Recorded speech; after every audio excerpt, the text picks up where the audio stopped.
On continue à entretenir l'idée que les victimes de soumission chimique sont des personnes qui ne respectent pas les règles élémentaires de prudence, qui laissent leur verre comme ça traîner sans surveillance, qui ne acceptent leur verre de n'importe qui s'alcoolisent de trop, rentrent trop tard le soir et ne respectent pas les règles élémentaires de prudence. Si elles sont agressées, c'est qu'elles n'ont pas su se protéger.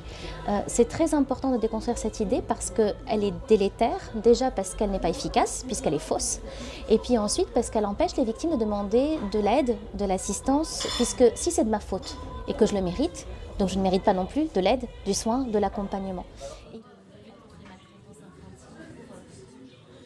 Faire en sorte que nous brassons actuellement, c'était en 2003.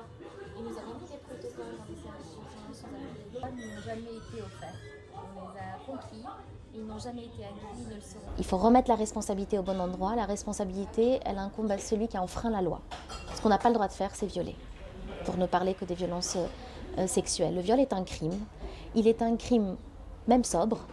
Et il est en l'occurrence aggravé lorsqu'on vous a administré une substance à votre insu ou qu'on a profité de votre état de vulnérabilité. Donc quand bien même vous auriez bu, et bu considérablement, vous auriez pris une trace de cocaïne ou de MDMA, ou que vous auriez fumé un joint, parce qu'on n'est pas là pour juger les consommations, on est là pour juger les violences qui sont facilitées par justement ces administrations de substances, vous êtes toujours légitime à déposer plainte.